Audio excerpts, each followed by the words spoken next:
I'm so glad you're here because it's time. Come away into the cinders of memory and the embers of imagination. This is Story Cinders. So this story takes place um, outside playing on a playground, which is one of my favorite places in the world when I was a little girl. I was 5 years old and we went to this playground one weekend, me and my siblings, along with, the family that we were living with and everything. And I loved the monkey bars. They was my favorite thing to play on. I was fearless. I could do all type of flips and tricks and uh tumbles. Like I was just fearless. And I remember this particular day we were at the playground and I was on the monkey bars, the one that's shaped like an N with the straight bars across, and I was on one side and there was a white mother with her son on the other side. And if I was 5, he had to be probably 4, and because he could speak, so you know he couldn't have been no more younger than that. He could speak clearly. And I was like, okay, this is my time to shine. I got an audience. I'm going to show off. I'm going to show off everything that I can do on the monkey bars. So I'm flipping, I'm jumping, I'm doing all type of stuff. And he's like looking at me in amazement. Like his eyes are open, his mouth. He was just like, oh my God. So he looked at his mama and he's like, what, how is she doing all of that stuff? How is she doing all of that stuff? And she says, I mean, in the sweetest, most loving, kindest, you know, nurturing mama voice, she says to her son, well, honey, you remember when we were watching TV the other day and the monkeys were swinging around in the trees and they were in the jungle? And he was just like, yeah. She said, well, she's like them.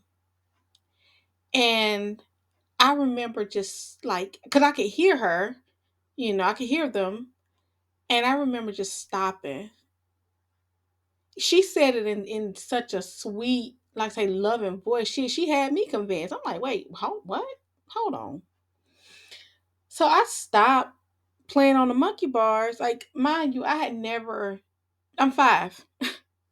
I hadn't. This is my first. I guess. Well, not. I guess this was my first experience with racism that I knew to be racism. So I get off the monkey bars and I'm walking and I'm looking at my hands, I'm looking at my arms, and I'm like, I'm a monkey? Like I'm so confused, because like I said, I didn't know what racism and all that stuff was. So I'm just looking at myself and I'm walking over to a bench because I need to sit down because this kind of hit me. This was a shock to me. I'm like, I'm a monkey? Like I just kept asking myself that because I'm thinking in my child mind, like, well, I am really good on the monkey bars. So, it's not like I could go ask anybody because, like I said, we were taken out of the home. Grown-ups to me were just not safe. So it's not like I could go to my adoptive mother or anything like that and tell her like what happened. So I really didn't know what to do.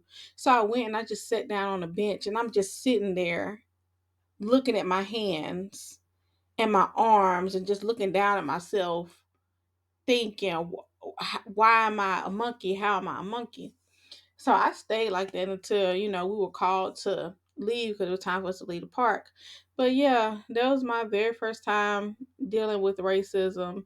And I mean, I don't see why the little boy wouldn't believe her. I mean, that's his mama. And like I said, she's saying this in such a loving way.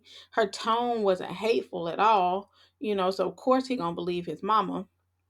But anyway, yeah, that was my very first time dealing with racism. So not only did this moment make me lose a lot of my passion for playing on the monkey bars and just getting better at doing like all these tricks and flips and stuff that I knew how to do, but it also changed the way that I looked at white folks. Well, y'all, that's the end of this one, but definitely not the end of our journey. So I will see you next story.